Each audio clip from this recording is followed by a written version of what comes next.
కాశీనాయని క్షేత్రంలో ఈ కట్టడాలను కూల్చివేయడం అనేది చాలా విచారకరం, చాలా బాధాకరం.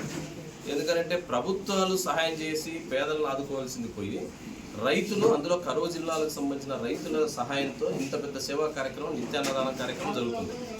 ఇట్లాంటి క్షేత్రాలని మరింత అభివృద్ధి చేసి అన్నదాతలకు వారి మానవతా సహాయాన్ని ప్రకటిస్తూ పేదలకు నిత్యంగా వాళ్ళ ఇళ్లల్లో అనేక రకాల సమస్యలతో బాధపడుతున్న వృద్ధులు, అదేవిధంగా ఒంటరి మహిళలు, ఇట్లాంటి వారందరికీ ఇక్కడ ఆశ్రమం ఇచ్చి వారికి కావాల్సిన వసతులు ఏర్పాటు చేస్తున్నటువంటి ఒక పెద్ద సేవా కార్యక్రమం.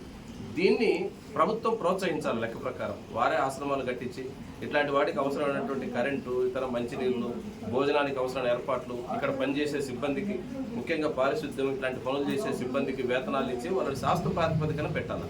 కానీ ఈరోజు అధికారంలో ఉన్న ఇక్కడ తెలుగుదేశం కూటమి ప్రభుత్వం నిర్దాక్షిణ్యంగా ఈ కట్టడాలని కూల్చివేసే కార్యక్రమం ప్రారంభించింది. దీన్ని తీవ్రంగా సిపిఎం ఖండిస్తుంది.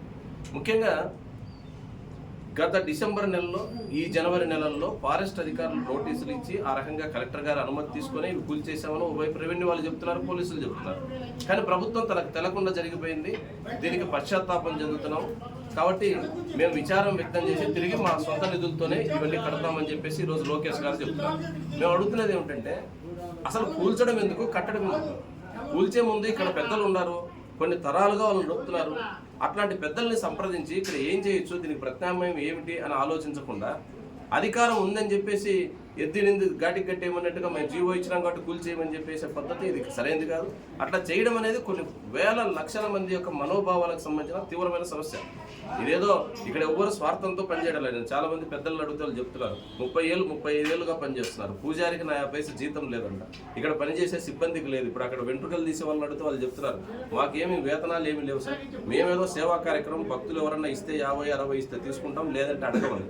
ఇన్ని వేల మందికి భోజనం ఒక్క నయా పైసా ఆశించకుండా భోజనం పెడుతున్నాం అని చెప్పి చెప్తున్నారు. మరి ఇంత పెద్ద పవిత్రమైన కార్యాన్ని ప్రభుత్వం ఇంత నిర్దాక్షిణ్యంగా ఎట్లా వ్యవహరించింది తెల్ల స్థానిక నాయకులకి, ఇక్కడ ఉండేటువంటి రాజకీయ పార్టీలకు తెలకుండా జరిగిందా?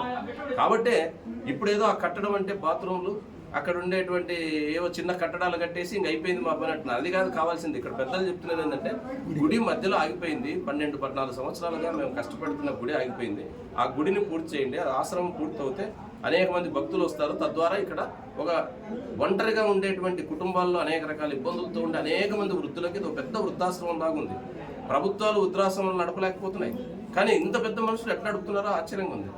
అంత పెద్ద వృద్ధాశ్రమము, అన్నదాన కేంద్రంగా ఉండేటువంటి కాశీనాయని క్షేత్రాన్ని అభివృద్ధి చేయడానికి ప్రభుత్వం బేషరత్తుగా ఫారెస్ట్ డిపార్ట్మెంట్తో అనుమతులు ఇప్పించాలా, దీనికి అవసరమైన అన్ని రకాల సాంకేతిక అనుమతులన్నింటినీ మంజూరు చేసి దీన్ని పరిరక్షించాలని చెప్పేసి మేము కోరుతున్నాం.